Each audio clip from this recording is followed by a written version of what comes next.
By the time Patricia Petrov reached the western edge of Covent Garden, the crate had carved 2 burning grooves into her palms, and the slush had found the holes at the seams of her boots. Dawn had not yet lifted above the roofs. The market lived by lantern light, breath, and noise. Wheels scraped stone, porters shouted over one another in hoarse voices, wet straw clung to hems, fishmongers flung meltwater into the gutter where it met horse filth and old cabbage leaves and ran black toward the drains. Patricia moved through it with 36 cut roses balanced against her ribs, stems wrapped in damp linen, thorns pressing through the cloth into her wrists each time she adjusted her hold. Her gloves had been thin at the fingertips 3 winters ago. They were nearly transparent now, soaked through so completely that the skin beneath had gone numb and then painful again, which was always worse. A woman selling winter violets looked up as Patricia passed and gave a short laugh to the girl beside her. "Lady Mariston's plain one," she said, not lowering her voice, "still walking as if she belongs indoors." The girl followed Patricia with her eyes, took in the mended sleeves, the wet braid, the narrow shoulders under a coarse mantle, and shrugged with the brisk cruelty of someone who had no room left for tenderness.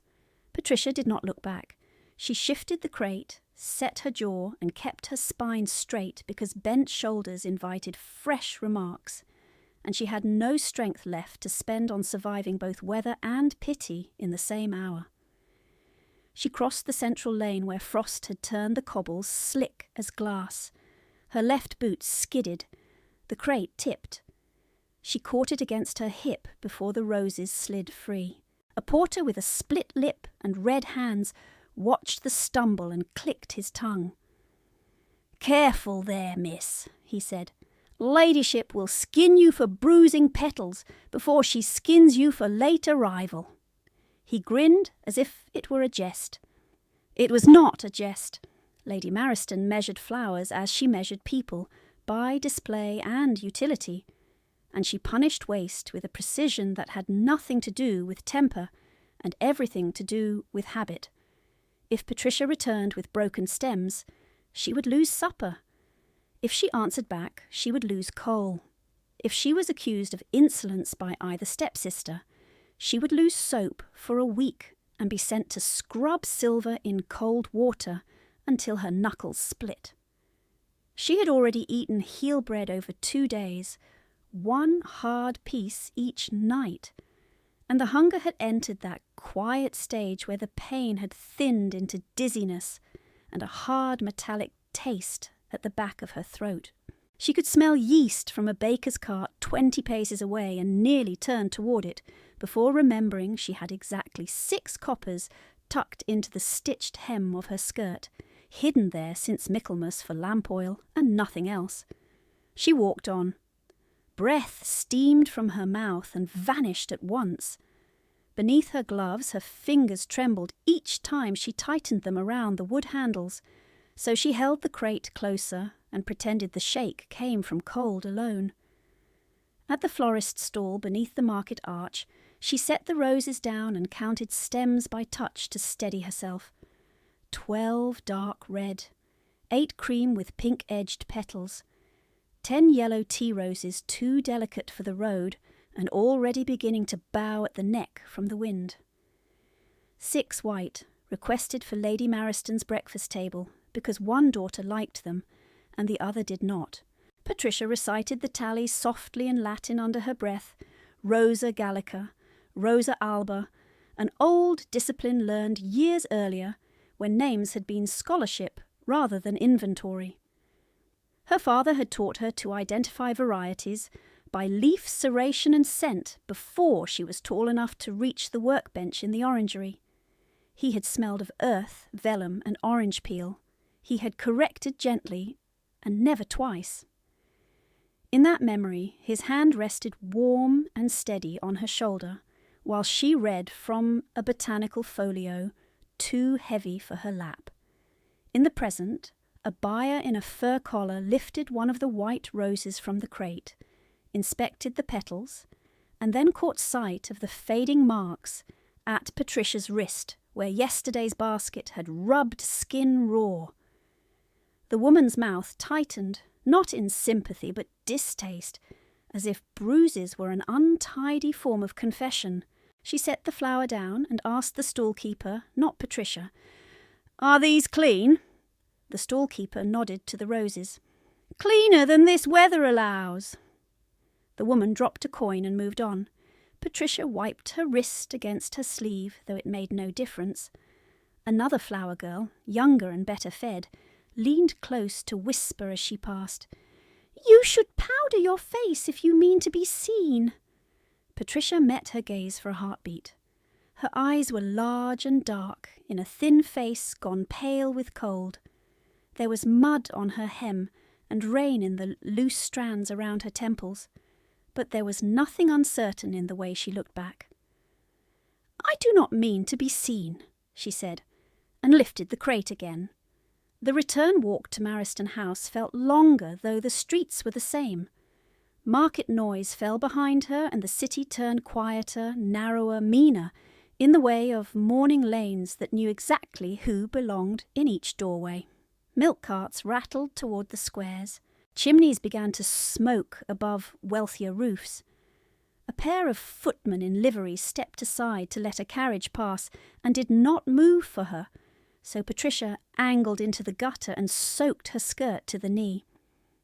By the first week of December, she had ceased hoping the cold would sharpen her into endurance. It had instead made every movement deliberate, as if she were carrying not flowers, but stone. At the mews gate, she paused to flex her hands before entering the side court, rubbing her thumbs hard into her palms until sensation returned in bright stabs. She could not arrive shaking. In the servants' passage, the cook's boy took one look at her dripping mantle and said, "You are late." He was 14 and had learned authority from those who borrowed it freely. "By 6 minutes," Patricia replied. "The arch was blocked by drays." He rolled his eyes and reached for the crate. She did not surrender it. "I will take these to the morning room myself." He smirked and muttered, "As if they are yours," but he stepped back. Nothing in the house was hers, not the chair where her father had once read correspondence at dusk, not the library shelves now stripped and repapered in pale silk, not even the attic room where she slept on a narrow truckle bed under a roof beam that leaked in rain. Lady Mariston had married into widowhood with rustling gowns and exact smiles, brought 2 daughters and a solicitor, and rewritten ownership by increments so small that no single theft looked like theft. First the jewellery sent for appraisal and never returned. Then the silver marked for debt payment, though the debts were never shown. Then the books sold as dust collectors. Then wages withheld because Patricia's board was counted as generosity. Each change had come with witness and propriety and legal phrases. The result was simple. Patricia worked. The others spent. She carried the roses through the back corridor and into the morning room where the fire was already lit for Lady Mariston and her daughters, though no fire had warmed the attic in 3 nights. Heat struck Patricia's face and made her light-headed. She set the crate on a side table, trimmed stems in a porcelain basin, and arranged blooms in 3 crystal vases, while her wet cuffs dripped onto the polished floor. Her fingers were too stiff for fine work at first. She hid it by moving slowly, by pretending precision rather than weakness, until the rhythm returned and each stem found its height. White at the centre for Miss Henrietta, yellow at the mantel for Miss Celine, red near the writing desk, where Lady Mariston liked to be admired against colour.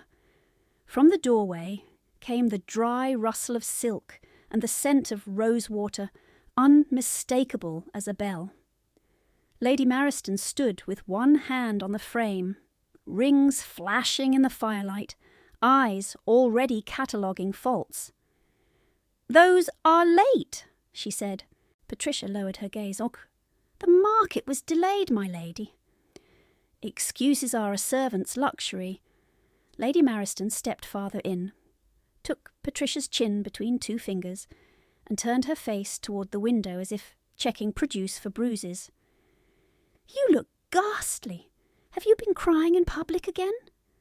"No, my lady." "See that you do not. You carry my name when you leave this house, and I refuse to have it associated with theatrics." Her hand dropped. "You will mend the green silk before noon, clean the nursery grates, and then copy the guest cards for Thursday. If your pen blots once, you will begin again." She moved toward the breakfast table without waiting for an answer. Patricia inclined her head, because consent was assumed and refusal punished. When Lady Mariston had gone, Patricia stood alone in the warm room with her damp hem cooling against her legs and the ache in her stomach turning hollow and sharp. She gathered clipped thorns from the table into her palm one by one, careful not to spill a single petal, and carried them out to the ash bin where no one would ever think to look at what had been cut away. The ash bin stood beside the back steps, under a narrow eave that never saw sun, and when Patricia tipped her hand to let the rose thorns fall, they clicked against cinders like tiny bones. She watched them disappear into grey dust, then pressed her thumb hard into the centre of her palm until the sting steadied her breathing. From the kitchen below came the scent of porridge thickening in a copper pot, oats and salt and a little milk, rich enough that her stomach clenched at once. She had learned that hunger came in waves. The first wave was pain. The second was heat at the face and shaking in the hands. The third was a flat, cold emptiness that made the world feel farther away than it was. She was in the third now, and it made obedience easier. She turned from the bin, wiped her wet fingers on her apron, and walked the servants' stair toward the attic where Lady Mariston's green silk waited in a basket like an accusation. On the landing she passed the long corridor portrait of her father, moved from the drawing-room years ago and hung here where only servants climbed. The varnish had darkened. The frame had a crack at one corner. His expression remained patient, as though he still expected the house to keep faith with him. It had not. He had believed numbers because he had believed people, and in those last months he had signed what he was told to sign while fever burned through him, and creditors circled the estate like winter crows. Patricia remembered the day the solicitor arrived with ledgers stacked under his arm, the day her father's hands shook too badly to hold a pen straight, the day Lady Mariston sat beside the bed in black crape, with her voice soft as wool, and said she would manage all burdens while the household mourned. After Mr. Petrov's death, management became control so gradually that each concession looked temporary, until none of it was. Patricia had stood at the chapel rail at 19, with her gloves too tight and her throat dry, rain striking the windows while her mother's ring lay cold in her pocket, and listened as promises of stewardship were spoken in calm tones that sounded like mercy. By Candlemas, the silver chest had gone to auction. By spring, the library had been emptied shelf by shelf on the pretext of debt reduction. By summer, Lady Mariston's daughters had taken the south rooms with sunlight and mirrors, while Patricia moved into the attic with one trunk, 2 blankets, and the folio of grafting notes she wrapped in oilcloth and hid under loose boards. The house changed by sound before it changed by law. New laughter in corridors, new heels on the stair, new orders given in her father's study, old servants dismissed in pairs, locks altered, keys relabelled. Her wages ceased in the same week. Lady Mariston purchased French silk for Miss Henrietta's first season dress. "It is all one household now," Lady Mariston had said, when Patricia asked very quietly how she was to buy lamp oil. "You are provided for." Provided for meant heel bread after guests had eaten. It meant no coal if her answer was judged sharp. It meant soap rationed as if cleanliness were a privilege. It meant being introduced in public as a dependent relation and corrected at home as if she were paid staff who had forgotten her place. Patricia reached the attic door and opened it with hands that no longer trembled. She set the mending basket on the narrow table under the dormer, threaded a needle with green silk twist, and bent to work while the wind moved through the cracked pane and lifted the loose strands at her temples. The gown had torn at the side seam where Miss Celine had caught it on a carriage latch and blamed Patricia for not warning her fast enough. The cloth was fine enough to slide under the fingers like water. Patricia's own chemise, patched 3 times, rasped against her skin when she breathed. She stitched in small, even bites and remembered her mother teaching her this same stitch at 12, laughing when Patricia pulled too hard and puckered the line, then smoothing the cloth and saying, "Needlework is patience made visible, little dove." Her mother's voice had faded in memory at the edges, but that sentence remained clear. She had no portrait of her mother now. Lady Mariston had claimed the miniatures for safekeeping, and they had not returned. When the seam lay flat and neat enough to pass Lady Mariston's inspection, Patricia folded the gown in tissue, carried it down 2 flights, and left it on the cedar chest outside Miss Celine's room. The door opened before she could step away. Celine stood in a wrapper of peach lawn, hair in curling papers, cheeks bright from sleep and comfort. She looked at the folded silk, then at Patricia's sleeves, still damp at the cuffs, and smiled without warmth. "At last. Henrietta said you would spoil it out of spite." Patricia kept her gaze on the carpet border. "The seam is secure, miss." "It had better be. We have callers on Thursday, and I will not be made ridiculous by your clumsy fingers." Celine took up the gown between 2 fingertips, as if touching something suspect. A ring flashed at her hand, a small emerald in her father's old gold setting, reset last year to suit current taste. Patricia recognised it because it had once been mounted in a heavier band and worn by her mother only on feast days.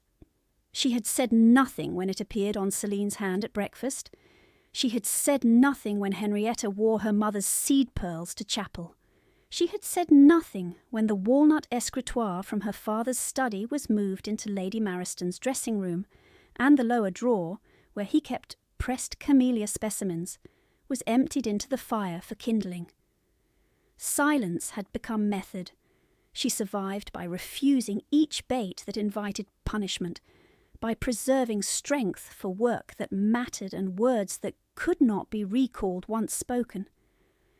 From within Celine's room came Henrietta's laugh, lower and sharper, followed by the rustle of pages. "Is that the plain one?" Henrietta called. "Tell her to clean the nursery grate twice. Nurse says yesterday she left soot at the corners." Celine didn't turn. "You heard my sister." "Yes, miss," Patricia went at once. The nursery stood in the east wing, where morning light made polished wood gleam and warmed the painted horses on the wall. Though the children who had once slept there belonged to another family, and were long grown, Lady Mariston kept the room ready for visitors, and spoke often of future grandchildren.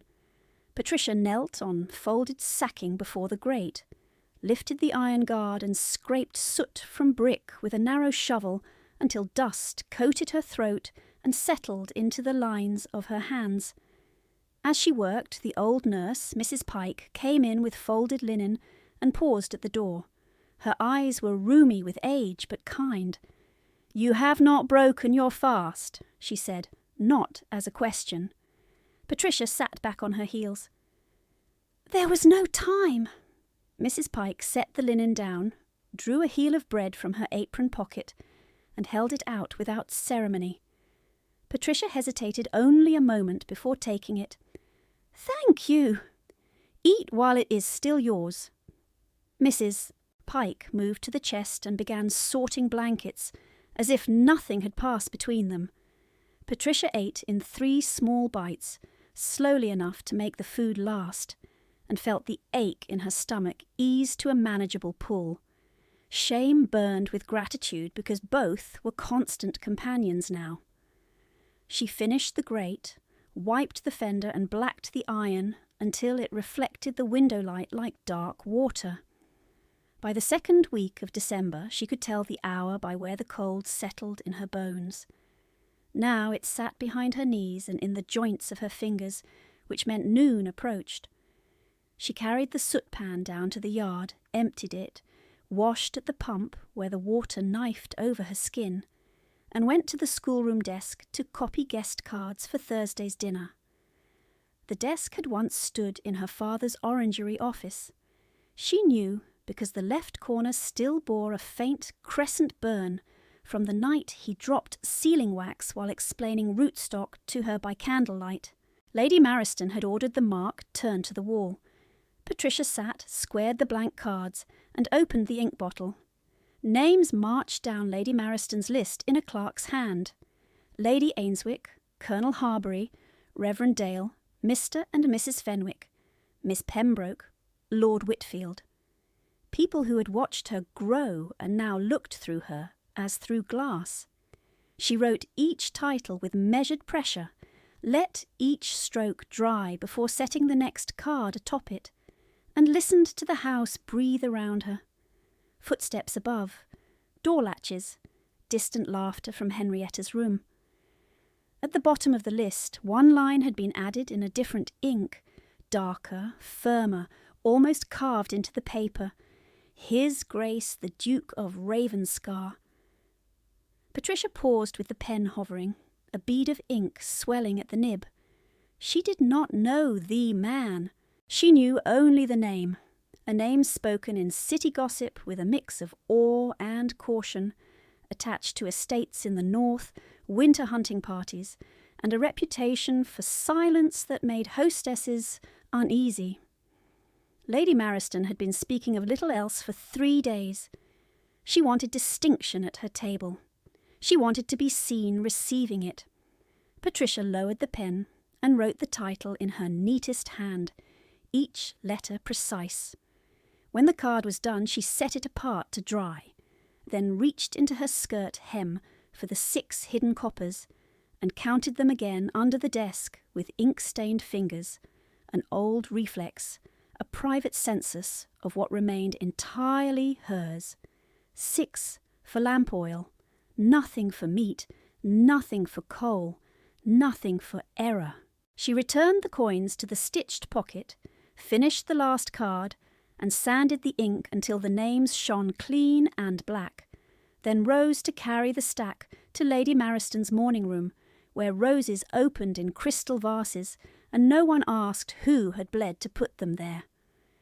She set the stack of guest cards on the silver tray beside Lady Mariston's elbow, and kept her eyes lowered while porcelain touched porcelain at the breakfast table. Miss Henrietta sat nearest the fire in blue wool, trimmed with jet beads. Miss Celine held a slice of toast she had not yet bitten. Lady Mariston read the top card, then the next, then tapped one lacquered nail against the tray when she reached the Ravenscar invitation. "The hand is acceptable," she said. "You will carry 3 notes at once, Lady Ainswick, Mrs. Fenwick, and the modiste on King Street. I require the dove-grey ribbons before 4. Patricia stood still. "Yes, my lady." Henrietta gave a soft laugh into her cup. "She has just come in from the cold." Lady Mariston did not look up. "Then she is already dressed for it." Celine turned her head, studying Patricia's damp cuffs and ash-darkened knuckles with open distaste. "Try not to appear in the doorway while callers are present. You unsettle people when you look starved." Patricia took the sealed notes from the tray, slid them into the inner pocket of her mantle, and inclined her head again because silence cost less than truth in that room. Lady Mariston added a narrow purse and dropped it into her palm without touching skin. 4 shillings for ribbon and thread. You will return the balance. If a farthing is missing, I will assume theft." Patricia closed her fingers over the purse. "Yes, my lady." "Go by the market arch," Lady Mariston said. "The carriage cannot pass Bond Street at this hour. You may walk." She turned away before Patricia reached the door. The corridor outside felt colder than the yard. Patricia drew her mantle tighter and descended the service stair 2 at a time, notes secure under her bodice, purse tied into her apron seam so it would not swing. She crossed the side court, slipped out the mews gate, and entered the stream of carts and pedestrians moving east with the morning. The sky had lifted from black to iron. A thin rain had begun, not enough to wash the streets, only enough to wake every old smell from stone and straw. Less than half an hour had passed since she set down the pen, yet the city had changed shape again. Shop shutters opened in jerks. Apprentices hauled crates onto the pavement. A chimney sweep ran past, black to the elbows, shouting to a boy on a roofline. Patricia kept to the edge where wheels threw less filth and moved quickly. One hand pressed against the hidden notes each time she was jostled. At the corner of King Street she delivered the modiste's packet through a side hatch and took, in exchange, a wrapped bundle of ribbon the colour of fog. The woman behind the hatch counted coin twice, then frowned at Patricia's face. "You are shaking!"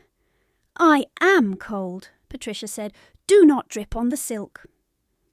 The hatch shut. Patricia tucked the ribbon beneath her mantle and turned back toward the arch with 2 letters left to carry. She had reached the open stretch near the flower barrows when she heard Lady Mariston's carriage before she saw it, wheels rattling too fast over uneven stone. It drew up hard by the curb. A groom jumped down, splashed through the gutter, and yanked open the door. Lady Mariston stepped out in silver silk beneath a dark cloak, rose water cutting through fish brine and wet hay like a blade. She had come to inspect oranges from Spain, and to be seen inspecting them. Her gaze found Patricia at once. "You are still here." "I have delivered 1 packet, my lady. I am returning by the arch, as ordered." "Then keep behind me, and do not speak unless spoken to." Lady Mariston adjusted one glove and turned to the nearest stall without waiting. "If anyone asks, you are from the kitchen."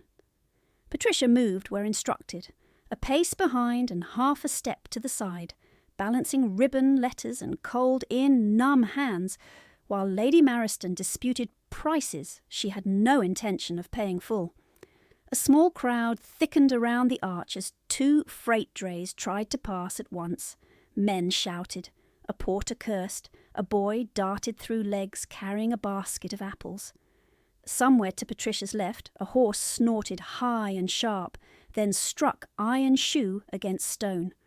The next sound was a crack like timber splitting. A trace had snapped on a dark bay pair hitched to a light carriage. One horse reared, the other lurched sideways into the lane. The pole twisted. People scattered, shouting warnings too late for anyone to use them. The carriage driver lost both reins in the first jerk. The team surged forward, blind with fear, harness chains slamming, wheels clipping a barrel that exploded into rolling turnips and muddy water. A child stood in the centre of the lane, frozen, one small boot braced against the slick cobble, and one hand still wrapped around a dropped toy soldier. Everything narrowed to movement and distance. The horses were 6 strides away, then 4, then 3. A tall man in a dark greatcoat broke from the crowd at a run. He reached the boy, turned his own body into a shield, and went down hard as the near horse skidded and veered. The wheel struck the curb and splintered. The carriage tilted, crashed, and settled at an angle against a post. Screams tore through the arch. Someone yelled for a surgeon. Someone else shouted for constables. Rain came down harder, needling faces, flattening hair to foreheads, turning straw and bloodless mud into slick paste underfoot. Lady Mariston seized Patricia's wrist with fingers strong enough to bruise. "Do not move." The man on the ground had one arm around the child. His other hand groped for purchase on stone. He did not cry out. His jaw was clenched so tightly that the scar along it blanched white against rain-dark skin. The boy was breathing in short, panicked bursts and trying to twist free. "Do not move," Lady Mariston said again, sharper now as onlookers pressed closer. "Decent girls do not touch strange men in the street. You will come away before anyone notices you." Patricia pulled once. Lady Mariston tightened her grip. "My lady, the child is not your concern." Another wheel creaked unstable. One horse kicked at broken shafts. The child gave a thin, choking sound. Patricia wrenched her wrist free so fast, Lady Mariston's rings scraped her skin. She dropped to her knees in black water and horse filth beside the fallen pair, set the ribbon bundle on a dry stone by instinct, and put both hands on the boy's shoulders to keep him still. "Look at me," she said. "Do not move your neck. Look only at me." The child's eyes were huge. He stared at her mouth, then at the horse looming above. "I cannot find my mother." "You will find her. Keep breathing." The man beneath him opened his eyes fully then, storm grey and focused despite pain. Rain tracked down his face. His gloved hand caught her forearm with controlled force. "Do not move him," he said. Patricia met the gaze without flinching, one hand steady at the child's collar, the other braced against slippery stone. "I was already keeping him alive, Your Grace." His fingers tightened once in surprise, then released. Behind her, Lady Mariston's voice cut through the noise. "Patricia Petroff, stand at once. You are disgracing this household." Patricia did not turn. She slid her folded mantle under the boy's head to keep it from striking cobbles, pressed her own body between him and the horse's hooves, and began counting his breaths in Russian under her breath, the old nursery cadence her father had used in thunderstorms, while rain ran down her sleeves, and the Duke of Ravenscar watched her as if the crowd had vanished and only her hands remained.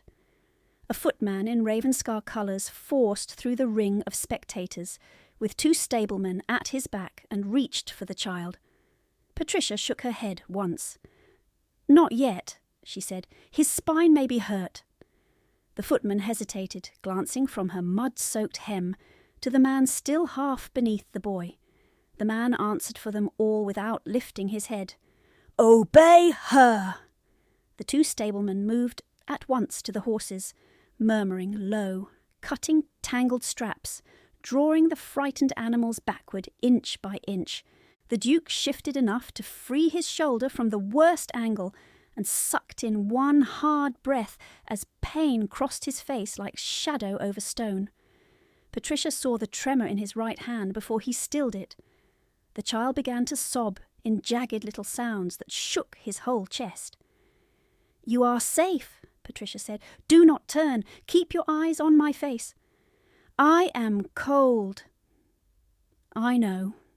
She stripped off one glove with her teeth, laid her bare hand over his ear to warm him, and continued the low Russian lullaby she had not sung aloud in years.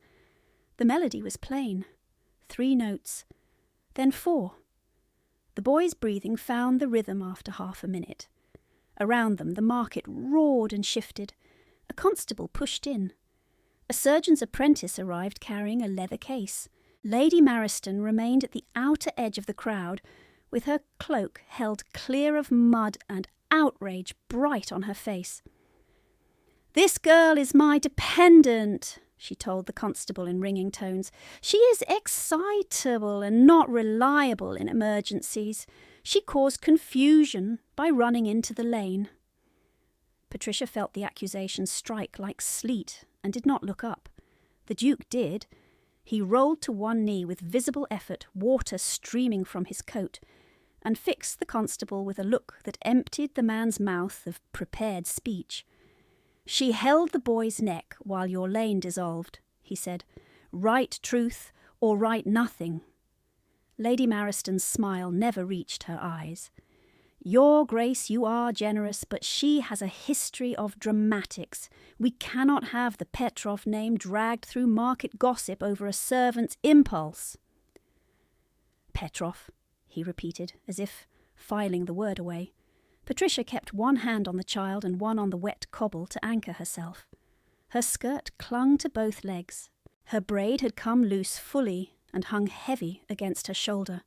Mud streaked her cheek. She was painfully aware of every face watching, of the proximity of rank, of the ruin a wrong sentence could bring. The Duke's gaze returned to her, deliberate, unsparing. "You are bleeding at the wrist," he said. She glanced down. Lady Mariston's ring had opened skin in a thin line. Rain had washed most of it already. "It is nothing, Your Grace." "Liar!" The word was quiet, almost lost under hooves and shouting. "You are shaking." "I am cold." His mouth changed by a fraction. Not softness, recognition. The surgeon's apprentice knelt opposite her and reached toward the child's neck. Patricia caught his sleeve.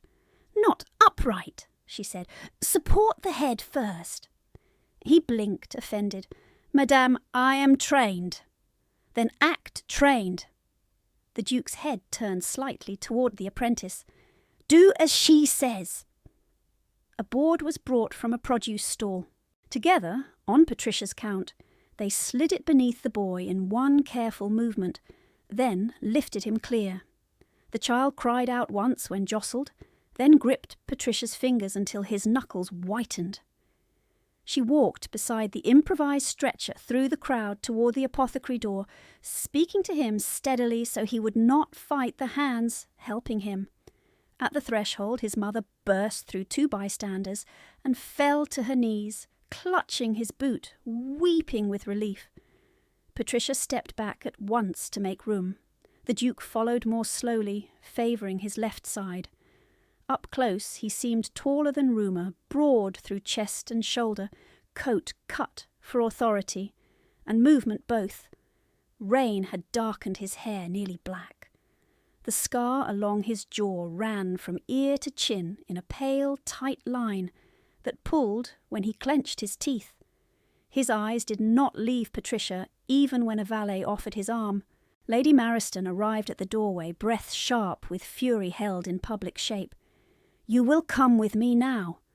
Patricia looked at the child on the cot, at the apprentice unpacking bandages, at the Duke standing half-drenched and very still. "My lady, he has doctors and servants. You have no place here." Patricia swallowed. "I purchased tincture last month with my own coin for croup. The apothecary will not mix the dose correctly without—" "That will do." Lady Mariston stepped closer and lowered her voice so only Patricia could hear. "One more word and you will sleep in the coal cellar." The Duke spoke before Patricia could answer. "She stays." Lady Mariston turned, startled despite herself. "Your Grace?" He did not raise his voice. He did not need to. The boy calms when she speaks. She stays until he sleeps. "That is not suitable." "It is decided." A silence opened, brief and absolute. Rain rattled on the awning. Somewhere behind them, a horse stamped and snorted. Lady Mariston's nostrils flared once. She shifted to tactics in a breath, dipping her head with practised grace. "As you wish, Your Grace. She is, of course, at your disposal for this hour." Patricia felt the phrase like a slap and kept her face still. Lady Mariston's eyes met hers for a moment, hard as cut glass. "When you are dismissed, return directly. Bring my ribbon. If one packet is ruined, you will answer for it." She turned and swept away through the crowd, silver silk, untouched by mud. Inside the apothecary, heat and camphor closed around them. The boy whimpered as the apprentice checked his limbs. Patricia moved to the side table, found a clean cloth, and began preparing diluted laudanum with hands that shook only when she paused.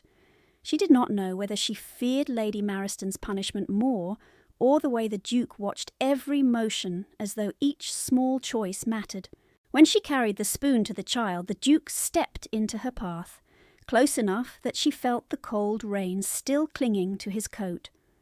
"What is your name?" he asked. "Patricia Petrov, Your Grace." He held her gaze. "You gave orders in a panic. You refused to lie. You corrected my surgeon. Why?" She looked past him to the child and answered with the plainest truth she owned. "Because the boy was frightened and no one else was seeing him." The Duke stood motionless for one long beat, water dripping from his cuff to the floorboards between them. Then he moved aside and gave a single command that landed like judgment and shelter at once. "Finish what you started." Patricia bowed her head once and returned to the cot, the spoon steady between her fingers, though her wrist still stung where Lady Mariston's ring had cut skin. The child's lashes were clumped with rain. His lips trembled each time he tried to swallow fear before medicine. She touched the spoon to his mouth and waited, patient as if she had all the time in London, and no one waiting to punish her for every minute spent away. "Small sip," she murmured. "Only that. Good. Again." He obeyed on the third attempt. His breath hitched, then settled into ragged but workable rhythm. The apothecary apprentice wrapped a wool blanket around his shoulders, while his mother knelt beside the bed and kissed the boy's knuckles one by one, whispering prayers into his damp skin. Patricia mixed a second draught, weaker, and set it aside with the care of habit.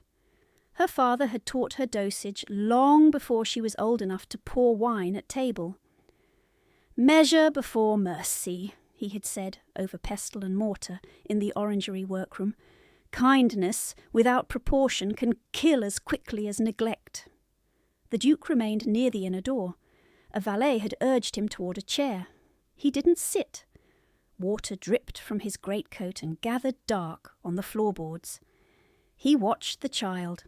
He watched Patricia's hands. He said nothing. The surgeon arrived at last, older than the apprentice and less inclined to offence. He examined the boy with brisk precision, fingers along spine, collarbone, wrists, ankles, then looked up at Patricia. "Who stabilised him?" Patricia did not answer quickly enough. The child's mother did it for her. "She did, sir, in the lane, before anyone else reached him." The surgeon gave Patricia one measured nod. "Then she spared me a grave report." He turned to his apprentice. "Remember this position, head and neck first, panic second." The apprentice flushed but dipped his head. The child's name was Edmund Pike, 8 years old, son of a stationer's clerk from Drury Lane. No limb was broken, no neck injury declared. Bruising at shoulder and thigh. Shock severe. The surgeon ordered warmth, diluted laudanum, and strict rest through the night. Patricia repeated each instruction back to him in exact order, and he looked at her a second time, more sharply now, as if trying to place a servant who knew both tone and sequence of medical directives without stumbling over either. Outside, wheels resumed their passing rhythm. The market had swallowed the accident and gone on feeding itself. Inside the apothecary, camphor and crushed mint held in the warm air, layered over wet wool and coal smoke. Patricia became aware all at once of her own clothes clinging cold against her calves, of grit drying on her cheek, of the ache between her shoulder blades from kneeling on stone. The constable came in with notebook open and hat in hand. He asked for statements in turn, beginning with the driver, then the stableman, then Edmund's mother, then the Duke. Patricia stood back by the shelves and held the blanket edge in place while the child dozed. She hoped the constable would not ask for her account. Hope was useless. He looked up and found her. "You there, the young lady in grey. Your name?" "Patricia Petrov." "Your position in the incident?" "I reached the child after His Grace shielded him. I held his neck steady until a board was brought." The constable licked the pencil tip. "What caused the bolt?" The near trace snapped. "Because," She paused. Through the open door she saw Lady Mariston's groom waiting by the curb, watching with a face deliberately blank. If she blamed the driver, Lady Mariston would approve. If she repeated the truth, there would be cost. She tasted iron at the back of her throat and chose anyway. The leather was dry and cracked where it should have been replaced, she said. The horse panicked at the dray wheel, and the weakened trace gave way. The driver let out a breath that shook. He was young, no more than 20, with reins still pooled in the hollows above his collarbones. He looked as if he expected to be dismissed before sunset for a failure not wholly his own. The constable wrote, "So noted." From the doorway, the Duke said, "Send the damaged harness to Ravenscar stables. I want it examined and logged." The constable glanced up. "Yes, Your Grace." That should have ended it. The groom stepped forward then, hesitant but pressed by whatever message he had been sent to carry. "Miss Petroff," he said, too formal, too loud, "Lady Mariston requests your immediate return. She further states that if called to testify, you are to remember the driver had drink on his breath." Patricia turned fully. "He did not." The groom shifted his stance. "That is my message." "Then carry back mine. I will not swear what is false." A pulse jumped in her throat after she spoke. She could almost feel Lady Mariston's answer landing across her face before it was delivered. The groom looked miserable. He touched 2 fingers to his hat and withdrew. The constable pretended not to hear, but his pencil had stopped moving. The Duke's valet approached at last with a folded cloth and reached for the Duke's sleeve. "Your Grace, that shoulder requires binding." "Later. Now, my lord." The valet's voice carried the authority of long service. The Duke gave him one flat look that would have ended conversation with most men. The valet held his ground. Patricia did not mean to speak. She heard herself do it. "If the shoulder has shifted, delay will increase swelling," she said quietly. "Then the reduction will be harder." The Duke turned his head toward her. "You diagnose from 3 paces?" "I observe from 3 paces," she replied. "Diagnosis belongs to the surgeon." Something in his expression altered by a fraction. Not amusement. Appraisal. He removed his greatcoat without further argument, and the surgeon stepped in to examine him behind a half-drawn privacy screen near the rear counter. Patricia did not look directly, but she heard enough. Bruised ribs, shoulder strain, not dislocation, deep contusion along the left side, no fracture, rest advised and unlikely to be taken. Edmund stirred and whimpered at the sound of unfamiliar male voices. Patricia resumed the lullaby under her breath, the Russian vowels soft and low, a thread of sound barely above the crackle from the stove. The boy's fingers unclenched on the blanket. His breathing slowed. By the time the surgeon tied the final bandage at the Duke's shoulder, Edmund slept fully. An hour after the crash, the rain thinned to mist, and weak daylight reached the apothecary window. The boy's mother rose from the cot, swayed once with fatigue, and turned to Patricia with eyes ringed red. "Miss, I have no words fit for what you did." "You have your son," Patricia said. "That is enough." The woman shook her head. "I could not pay the full fee today. Mr. Lark says I may settle the rest by week's end. If you had not—" Her voice broke. She pressed her lips together and tried again. "I will remember your name in prayer." Patricia inclined her head, because gratitude was harder to bear than insult, and she had no practice with it. She checked the dose sheet, wrote 2 lines of instructions in a clean hand for Edmund's mother, and set the paper beside the medicine bottle. Her fingers left faint damp marks at the edge.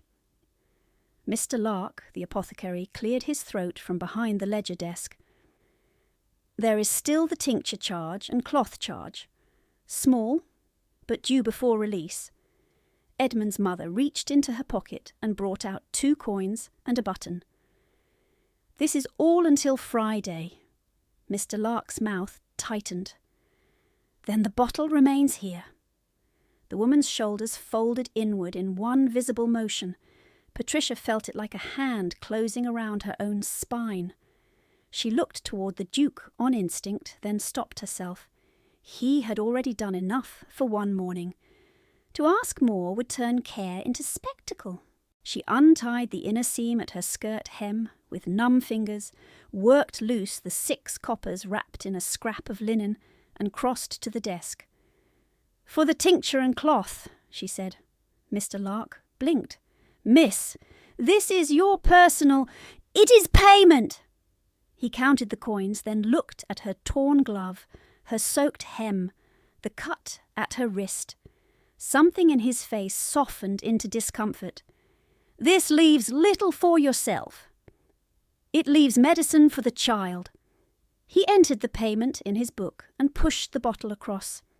Edmund's mother covered Patricia's hand with both of hers and held it hard for a moment, too overcome for speech. Patricia withdrew gently. The lamp oil was gone now. There would be no light in the attic tonight unless she borrowed a stub end from the kitchen, and Mrs. Pike had already risked enough with bread. She folded the empty linen scrap and tucked it back into her hem, as if nothing had been lost. When she turned, she found the Duke watching her from the far side of the room. He had moved silently while she stood at the counter. His injured shoulder was bound under a dry shirt and dark waistcoat. His coat lay over one arm. The line of his jaw was set against pain, but his eyes were clear and unblinking. "You paid," he said. "She needed the bottle." "With your own coin?" "Yes, Your Grace." "What was that coin for?" The question landed harder than accusation because it required truth of a private humiliation. Patricia held his gaze and answered without ornament. "Lamp oil." He said nothing for several seconds. The stillness around him deepened until even the apprentice ceased rattling instruments. At last he nodded once, as if adding another fact to a list he had begun keeping against his will. The constable returned for signatures. The driver signed with shaking hand. Edmund's mother marked with an X.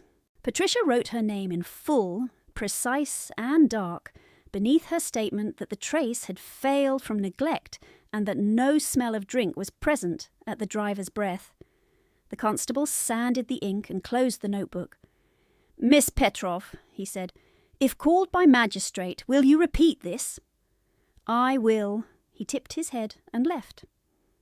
Patricia gathered Lady Mariston's ribbon bundle from the shelf where she had set it in the first rush, dry, intact. She checked the seal on the 2 undelivered letters and found one corner blurred by rain but legible. She wrapped both again in waxed paper and tied the knot tighter. Then she went to Edmund's cot one final time, adjusted the blanket to his chin, and smoothed damp hair from his forehead with 2 careful strokes. The Duke stood near enough now that she felt the heat from his body through wet wool and air still carrying winter. She stepped back to give him room. He did not move toward the cot. He looked at the sleeping boy, then at Patricia. "You commanded men who outrank you in every house in this city," he said. "You corrected a surgeon's apprentice. You refused perjury under threat from your own household. You surrendered your last money for a child not your kin." He paused. "Why?" Patricia had no polished answer. She was too tired for performance and too hungry for caution to dress truth in gentler fabric. "Because injury does not consult rank," she said. "Because fear in a child sounds the same in every class. Because if I lie once in a matter that could ruin a man, I will lie again more easily." Her throat tightened. She forced the next words through. "And because my father taught me that stewardship is what one does when no applause is possible." The Duke's eyes changed then, a shadow passing through stormlight, grief or memory she couldn't read. He turned slightly away as if the movement pulled at his bandaged shoulder. When he looked back, the command in his face had returned, but something beneath it had shifted, less cold, more dangerous for being deliberate. "Your father was Mr. Ilya Petrov of Mariston Orangery Records." It was not a question. Patricia felt the floor tilt under her for one unsteady heartbeat. "Yes." "He catalogued camellia strains and graft lines for half the county." "Yes, Your Grace. My mother prized his winter blooms." Patricia did not trust her voice. She bowed her head once in acknowledgement. He reached into his inner pocket and withdrew a calling card, heavy stock, embossed with Ravenscar arms. He placed it on the counter beside her ribbon bundle. "You will present yourself at Ravenscar House tomorrow at 10. The boy requires calm attendance for 2 days. My staff will make room." She stared at the card, then at him. "My lady will not permit it." "She was not consulted. If I disobey her directly, I may lose my position." His expression hardened, not at her, at the world that made such sentences ordinary. What position? The question cut clean. Servant, dependent, burden, unpaid labour in her father's halls. She answered with the only word that fit, and did not collapse into bitterness. "Survival." He inclined his head as if she had offered terms in negotiation, and he accepted them. "Then hear mine. You will come under my authority for this duty. I will send formal request in writing to Lady Mariston within the hour. She may object in private. She will comply in public."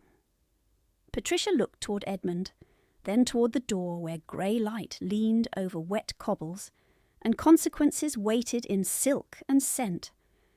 Her pulse beat hard against the cut at her wrist. She should refuse.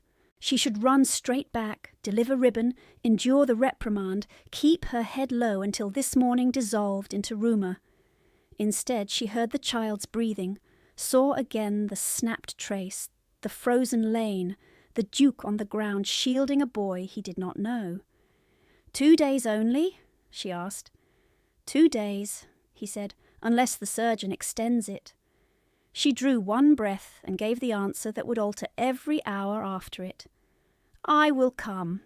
His mouth shifted by the smallest degree. Not a smile. The almost shape of one. "Good." He took up his coat with his uninjured arm and stepped past her toward the door. At the threshold he stopped and spoke without turning. "Miss Petrov."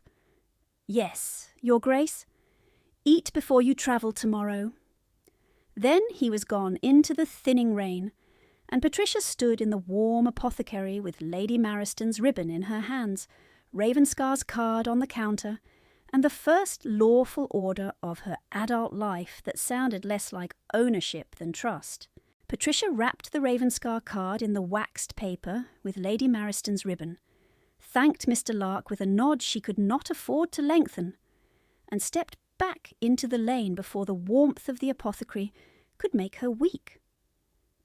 The rain had thinned to a cold mist that settled on lashes and did not fall away. Carts moved again through the arch as if no child had nearly died there. A man swore at a wheel rut. A vendor shouted prices for pears gone soft at the stem. The ordinary world had returned to itself with brutal speed. She stood one breath too long under the awning, calculating distance and consequence. 2 letters remained. Ribbon remained. Lady Mariston's temper remained. The Duke's command remained as well, folded now against her ribs like a second pulse. She set her shoulders and walked. Lady Ainswick's porter accepted the note without opening the gate fully. Mrs. Fenwick's maid took hers with curiosity sharpened by Patricia's wet hem and mud-marked cuffs, eyes travelling from torn glove to pale face and back again before the door clicked shut. Patricia did not wait for either message to be read. She turned at once toward Mariston House, clutching ribbon and card beneath her mantle, while December wind found the damp seam at her collar and drove cold straight to bone. By the time the bell at St. Martin's struck 11, she had crossed into the square and entered the mews passage behind the house. Her steps slowed only at the kitchen threshold, where warmth and yeast scent rose up from below stairs and made her stomach twist in sharp complaint. The cook glanced once at her and then at the clock. "You are expected upstairs," he said. Expected was never a neutral word here. Patricia climbed. Lady Mariston had chosen the blue drawing-room for reprimands that needed witness. Sunless light moved through tall windows and turned every polished surface into dull steel. Miss Henrietta and Miss Celine sat near the fire with embroidery untouched in their laps. A visiting neighbour, Mrs. Pembroke, occupied the settee, hands folded over a sable muff and interest glittering beneath feigned sympathy. Lady Mariston stood at the mantel in plum silk, rose-water distinct even over coal smoke. Patricia stopped 3 paces inside the door, curtsied and held out the ribbon bundle and remaining change. "The modiste's parcel, my lady, 3 shillings and 8pence, returned." Lady Mariston didn't take either. "You were absent nearly 2 hours." "There was an accident at the Market Arch." "I'm aware. Half London is aware, thanks to your performance in the gutter." Lady Mariston's gaze moved to Patricia's hair, still damp where the braid had loosened, to the mud drying at her skirt hem, and finally to the cut at her wrist. "Have you decided ruin suits you?" Patricia kept her eyes level with the edge of the carpet. "No, my lady." Henrietta's needle flashed once through blue silk.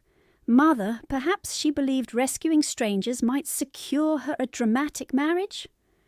Celine smiled without looking up. "To a butcher, perhaps. They appreciate sturdy girls." Mrs. Pembroke gave the low laugh of a woman grateful cruelty was not directed at her. Patricia placed the coins and ribbon on the side table herself because her hands had begun to tremble and she needed to set something down before they betrayed her fully. Lady Mariston stepped closer. "Did you, in front of a constable, contradict my groom?" "Yes, my lady." "On what authority?" "On truth." The word landed and hung in the room like smoke. Lady Mariston's expression did not change. That made it worse. "You mistake stubbornness for virtue," she said. "You forget who houses you. You forget who decides whether you eat." Patricia did not answer. She had learned long ago that silence sometimes shortened punishment by minutes, never by mercy. A knock sounded at the outer door. Footman Briggs entered, stiff with the importance of carrying news above his rank. "A messenger from Ravenscar House, my lady, sealed for your hand." For one heartbeat, Lady Mariston's posture altered, pleasure quick and bright. She held out her hand at once. Briggs crossed with a silver tray. A heavy cream envelope lay centred on it, black seal pressed deep with the Ravenscar crest. Lady Mariston broke wax with her thumbnail and unfolded the sheet. As her eyes moved down the first lines, colour left her face by degrees. She read to the end, then turned the page, as if a second might soften the first. "Read it aloud, mother," Celine said. "If it is from his grace." Lady Mariston folded the sheet once with precise fingers. "It concerns household logistics." Patricia knew that tone too. It meant danger had shifted shape and not direction. A second knock came before Lady Mariston could dismiss the room. Briggs reappeared, throat tight. "My lady, the Duke of Ravenscar." No one moved at first. Mrs. Pembroke's muff slipped from her lap to the carpet and remained there. Henrietta half rose, then sat again as if uncertain whether etiquette required curtsy or retreat. Lady Mariston looked toward the door with the expression of a strategist forced to abandon one plan for another in public view. Alaric Thorne entered without haste. He wore black wool and dark gloves, no ornament beyond signet ring and the authority in his carriage. The bandage beneath his coat marked his left shoulder in a restrained line. Rain had dried from his boots, but not from the hem where city streets had touched him. His gaze crossed the room once, and found Patricia in the corner before it settled on Lady Mariston. "Lady Mariston?" "Your Grace, this is an honour beyond expectation." She dipped into a curtsy, polished by years of ambition. "Had I known you would call, I should have arranged proper—" "You received my letter?" "Yes, of course, I was just preparing a reply." "No reply is needed." His voice was low, even. "Miss Petroff will attend at Ravenscar House tomorrow at 10, as requested." Lady Mariston's smile held. "I regret that may be difficult. The girl is useful, but unstable. Today's spectacle proved as much. She is prone to dramatics and lacks refinement for delicate duty." The Duke turned his head slightly toward Patricia, taking in torn glove, wrist cut, and pallor that no powder could disguise. When he spoke again, he did not look at Lady Mariston. "She held a child's spine in a stampede while your household preserved propriety." He faced Lady Mariston then. "That is refinement enough." Henrietta set down her embroidery hoop with a small click. Celine stared openly now. Mrs. Pembroke had gone very still, eyes bright with the hunger of a witness who knows gossip is becoming history in front of her. Lady Mariston's fingers tightened around the folded letter. "Your Grace is generous. I would not wish your household inconvenienced by sentiment." "Neither would I." The Duke removed one glove, set it on the mantel, and continued with the same controlled cadence. "This is not sentiment. This is assignment." Patricia felt heat rise at her throat, despite the cold still trapped in her clothes. No one had ever spoken of her labour as assignment, never as skilled work chosen for need rather than punishment. Lady Mariston shifted tack. "She cannot simply leave. She has tasks here. Accounts, mending, preparations for Thursday." "Reassign them. Within 1 day. Within 1 hour." A tiny silence followed, precise as a blade edge. Lady Mariston looked ready to argue further, then seemed to remember who watched and what rank measured. She inclined her head a fraction. "As you command, Your Grace." He reached into his inner pocket and drew out a second folded sheet. "There is more. A magistrate will request Miss Petroff's statement regarding the market incident. She is to be available uncoached." The last word was quiet. Its meaning was not. Lady Mariston's eyes flashed once. "Naturally." The Duke turned to Briggs at the door. "You bring a tray, broth, bread and tea. Immediately." Briggs blinked. "For the drawing-room, Your Grace?" "For Miss Petroff." Lady Mariston laughed softly, brittle at the edges. "That is unnecessary. She has eaten." Patricia kept her face still, but the room seemed to narrow. The Duke's gaze did not leave Lady Mariston's. "No, she has not." He let the words settle, then added, each one measured, "She has gone 2 days on crusts. She spent her last coppers on medicine for a child not her kin. She will eat now." Nothing in the room remained untouched after that. Henrietta looked away first. Celine's mouth parted in startled offence, as if starvation were indecent only when spoken aloud. Mrs. Pembroke bent for her dropped muff and did not lift her head again. Lady Mariston's composure held by force. "Your Grace has been thoroughly informed." "I was present." The answer struck Patricia harder than any accusation that morning. He had seen.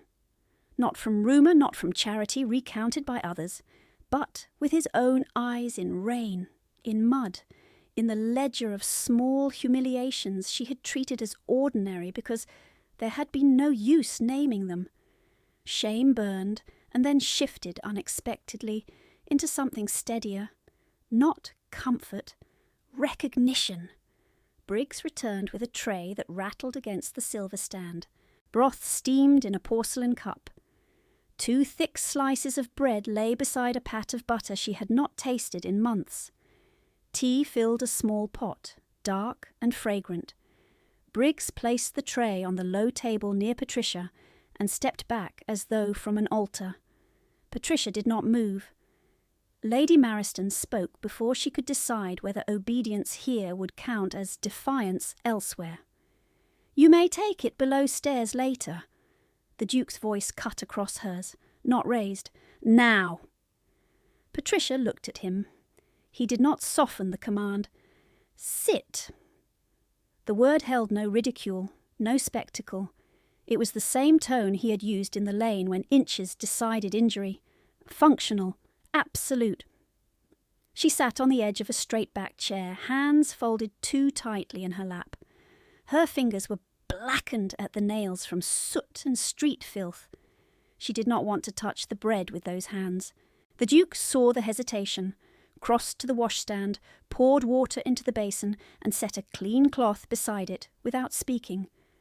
Then he stepped back to the mantel and stood motionless while she washed. No one else in the room spoke. Coal shifted in the grate. A carriage rolled past outside. Patricia dried her hands and reached for the spoon. Broth heat touched her tongue and almost undid her. The body recognized rescue faster than pride could refuse it.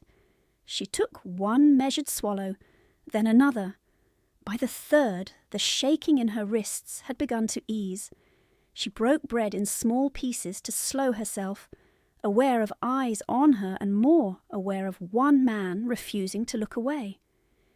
When she set down the cup, the Duke addressed her directly for the first time in the room. "Will you still come tomorrow?" "Yes, Your Grace." "Say it plainly." Patricia lifted her chin. "I will come." He gave one short nod. "Good. A Ravenscar carriage will arrive at 9:30. You will bring suitable clothing for 2 days and your writing hand." "My writing hand?" "I require accurate notes for the surgeon." Lady Mariston interjected at once. "Her script is serviceable at best. I have clerks who—" "I did not request your clerks." The Duke picked up his glove from the mantel. "Miss Petrov writes clearly under pressure. I have seen it." Patricia remembered the signature sheet at the apothecary. Ink still wet, his gaze on each stroke. Another fact collected. Another boundary crossed. He moved toward the door, then stopped with his hand on the latch and looked back at Patricia only. "One more instruction." "Yes, Your Grace." "You will keep those 6 coppers next time." It was not a rebuke. It was worse and kinder. It acknowledged the cost she had paid and the pattern he refused to permit again. She opened her mouth to answer and found no prepared phrase strong enough for the moment. "Yes, Your Grace," she said at last, quieter than before. His eyes held hers for one suspended beat. Storm grey, unreadable, utterly present. Then he inclined his head to the room as custom required, opened the door and left. The latch clicked shut. Sound returned by increments. The fire, the faint scrape of Henrietta's ring against embroidery hoop, Celine's unsteady breath. Lady Mariston remained standing at the mantel, letter crushed just enough to crease the Ravenscar seal through the fold. When she spoke, her voice had recovered its smoothness. "You will pack 1 trunk, 2 dresses. No personal papers." Patricia rose slowly from the chair, warmth from broth spreading through an empty stomach like a foreign country. "I require my ledger notebook for medical notes, my lady." Lady Mariston's eyes sharpened. "You require what I permit." From the hall, Briggs's voice floated in, uncertain and strained. "My lady, the Duke's steward asks to inventory Miss Petrov's belongings before departure." Lady Mariston closed her eyes for a fraction of a second, then reopened them with a smile that showed no teeth. "Very well," she said. "Pack your notebook." Patricia inclined her head and gathered the Ravenscar card from where she had laid it beside the tray. Her hands no longer shook. Behind her, untouched on the table, 1 half slice of bread remained. She wrapped it in her napkin by habit, before anyone could call it theft. Then she turned toward the door and climbed the stair to the attic, under orders that were, for the first time in years, not designed to break her. She reached the attic and shut the door with her back against it, breath shallow, the Ravenscar card warm from her palm. The room smelled of damp wool, old ash, and the lavender sachet Mrs. Pike had hidden in the mattress seam last spring. Patricia set the card on the table, pulled her trunk from under the bed, and began to pack by rule, because rule steadied her hands. One dark wool dress, one brown day dress, elbows patched on the inside where mending would not show at first glance, a clean chemise with cuffs re-hemmed by candle end, her ledger notebook, her penknife, a wrapped heel of bread. She paused at the floorboard near the beam, knelt and pried it loose with the knife tip. Oilcloth waited where she had left it 3 years ago, dry despite the leak. Inside lay her father's grafting folio and the old estate ledger with cracked spine and iron gall entries in 2 hands, one honest, one altered. She touched the first page once, then wrapped both in plain linen and set them beneath the dresses. A knock sounded. Not Lady Mariston's rap. 3 measured taps. "Miss Petrov," a male voice said through the door. "Hail from Ravenscar? I am to inventory your effects." She opened. The steward stood with a clerk and a list board. Grey hair cut close, eyes that missed nothing and wasted nothing. He looked past her shoulder at the narrow bed, the single chair, the patched curtain, and wrote one line before she spoke. "You may know what I carry," Patricia said. "These papers are mine." Hale met her gaze. "If they are yours, they leave with you." No challenge, no smirk. He listed each item as she named it. When she said ledger notebook, he wrote ledger notebook. When she said family folio and estate ledger, he lifted his pencil and looked at her more closely. "Estate ledger from Mariston Records?" "Yes." He did not ask how it had survived. "Keep it on your person tomorrow," he said quietly. "Not in the trunk." By the next morning frost had silvered the mews stones, and the Ravenscar carriage stood at the service gate before the half-hour, black lacquer clean despite city mud. Lady Mariston did not come down to dismiss her. Henrietta watched from the stair landing in a robe, expression narrowed to contempt and unease. Celine stayed behind her door. Mrs. Pike pressed 2 boiled eggs into Patricia's hand as she passed the kitchen and whispered, "For strength." Patricia tucked them into her reticule with the folded bread and did not trust herself to answer. Ravenscar House received her in quiet, not grandeur first. Heat in the corridors, beeswax and cedar, footsteps muffled on runners instead of ringing on bare boards. Edmund Pike lay in a small morning room with pillows propped and one arm in a sling, pale but awake. He recognized her and reached out at once. "You came." "I said I would." She checked his pulse, his pupils, his breath count, and wrote each in the notebook the surgeon had ordered. At noon she read him from a travel book until his eyes drooped. At 2 she walked with him to the winter conservatory under nursemaid watch, where camellia leaves had yellowed along one wall from root rot no one had named. Patricia knelt in good wool for the first time in years, loosened the soil with a narrow fork, trimmed dead root, and asked for sand, charcoal, and fresh loam in exact proportion. A stable boy ran for it. She worked with sleeves rolled and hair pinned badly in haste, and when she rose, mud marked her cuffs again in a house where no one laughed. She did not know the Duke had been at the far door until she heard his voice behind her. "You treat plants as if they are patients." "They are less likely to argue," she said. His mouth twitched, not quite a smile. The harness report came. Dry rot at both traces. The driver keeps his post. She looked up sharply. "Thank you. You gave that testimony, not I." He glanced at the camellia basin. "Will it live?" "Yes, if no one drowns it from guilt." Before he could answer, a footman appeared in the doorway, rigid with formality. "Your Grace, Lady Mariston has arrived. She requests immediate audience." The Duke's face hardened back to stone. "In the blue drawing-room." Lady Mariston did not request. She entered with Mrs. Pembroke and a solicitor in tow, rustling violet silk and indignation, rosewater strong enough to cross the room before her voice did. Patricia stood near the hearth with Edmund beside her, one hand on the child's shoulder because he had gone still at the sound of raised tones. "This has gone far enough," Lady Mariston said.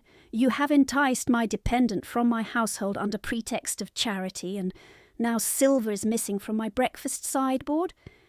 She took my key basket yesterday. She has always coveted what does not belong to her." Patricia felt Edmund flinch under her palm. She answered without raising her voice. "I did not take your silver." "You took papers," Lady Mariston snapped. "House records, private documents, theft dressed as grievance." The Duke stood between the windows, hands behind his back, listening with that unnerving stillness that made liars keep speaking past wisdom. "What records?" Lady Mariston spread one gloved hand toward Patricia, as if presenting a stain. "Fabricated debts, no doubt. The fantasies of an ungrateful girl who cannot distinguish kindness from entitlement." Edmund had begun to breathe too fast. Patricia crouched, levelled her face with his, and counted quietly until his shoulders dropped. Lady Mariston took one step forward, impatient, and reached as if to pull the boy aside. Patricia rose between them before the hand could land. "Do not touch him." The room froze. Lady Mariston's eyes widened at the defiance, then narrowed to hatred stripped of polish. "You forget yourself." "I remember very well." Patricia set her reticule on the table, untied the clasp, and drew out the old ledger wrapped in linen. The cracked cover looked humble against Ravenscar mahogany. Her fingers did not shake now. "My father's signatures are here," she said. "So are the alterations made after fever took his sight for 3 days. Ink dates do not match entries. Trust disbursements were diverted to accounts opened under your maiden initials. The orchard sale was recorded twice, once as loss and once as expense." Lady Mariston laughed once, too sharp. "Numbers from a servant's attic, worthless." The Duke opened the side door. "Then you will not object to comparison." A magistrate stepped in from the corridor with Constable Hales behind him and Mr. Hale of Ravenscar carrying a leather folio. The constable held the market notebook. The magistrate held an order already sealed. Lady Mariston turned white beneath powder. "You had no right." "I had duty," the Duke said. "Verification was completed last night. Your signatures match bank drafts and false debt notices. Miss Petrov's statements are corroborated by account books seized at your town office before dawn." Mrs. Pembroke backed toward the wall as if distance could erase witness. The solicitor who had accompanied Lady Mariston began to speak, then stopped when the magistrate raised a hand. "Lady Mariston," the magistrate said, "you will come with us now and answer to charges of fraud, coercive deprivation of trust beneficiary funds, and subornation of perjury." "You cannot do this in front of—" "It is already done." 2 court officers entered. No roughness, no spectacle beyond the one she had arranged for others, and now inhabited herself. Lady Mariston looked once at Patricia, a loaded look that had always promised punishment deferred. It held less power now and more bewilderment, as if she had just discovered the floor could refuse her weight. She said nothing else. She went. When the door shut, Edmund began to cry in delayed, exhausted sobs. Patricia gathered him and held him until the storm passed. The Duke did not interrupt. He stood at the hearth, unmoving, while the magistrate took Patricia's formal statement from the ledger entries and the market report, then left with the books sealed in wax and twine. Every page was logged, every item signed out. Nothing vanished into rumour. That night, rain returned and glazed the winter garden stones. Patricia stood beneath iron arches beaded with water, breathing damp earth and camellia leaf. The revived white blooms had not opened yet, but buds had swelled along 3 branches she had thought lost. She heard his steps before she turned. The Duke stopped an arm's length away. No gloves, no title between them for a long second. "You are restored as beneficiary," he said. "Interim control until full hearing, then permanent. Petrov Orangery deeds transfer to your name at 10 tomorrow. I have had the contract drafted with independent counsel." She looked at him as if translation might still be required. "Why?" "Because it is yours." The answer was too clean. It made her throat close. She pressed fingers to the wet stone ledge until cold gave shape back to thought. "You cannot love me," she whispered. "You cannot. I am scandal and mud, and every room you enter becomes harder when I stand in it." He did not move. Rain tapped iron above them. His jaw tightened along the pale scar. When he spoke, his voice was quiet enough that she felt it rather than heard it. "I have loved you since the garden." She drew breath and couldn't spend it. He continued, each word deliberate, no rescue offered, no pity. "Since you knelt in filth and held a child still while rank stepped back. Since you refused the easy lie. Since you spent what you needed to keep someone else alive. I do not offer you shelter as charity.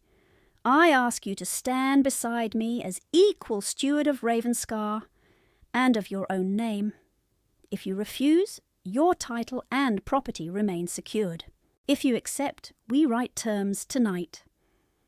By morning, under clear winter light and before 2 solicitors, 1 magistrate clerk, and Mrs. Pike brought from Mariston to witness for Patricia by her own insistence, they signed the marriage settlement and property restoration in the same sitting, so no promise could float unpinned.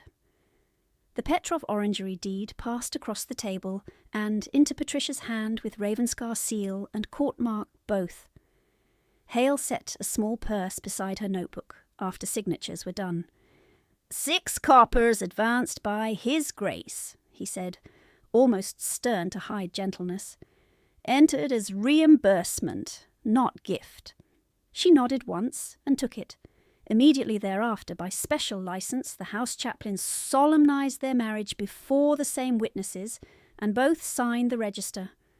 At noon, she crossed the front threshold of Ravenscar House in daylight as Duchess of Ravenscar, not hidden in the service lane, not carrying someone else's flowers. Staff lined the hall in quiet acknowledgement. No one looked through her. In the winter conservatory behind her, the first white camellia opened fully against dark leaves, and this time nothing in the house was cut away.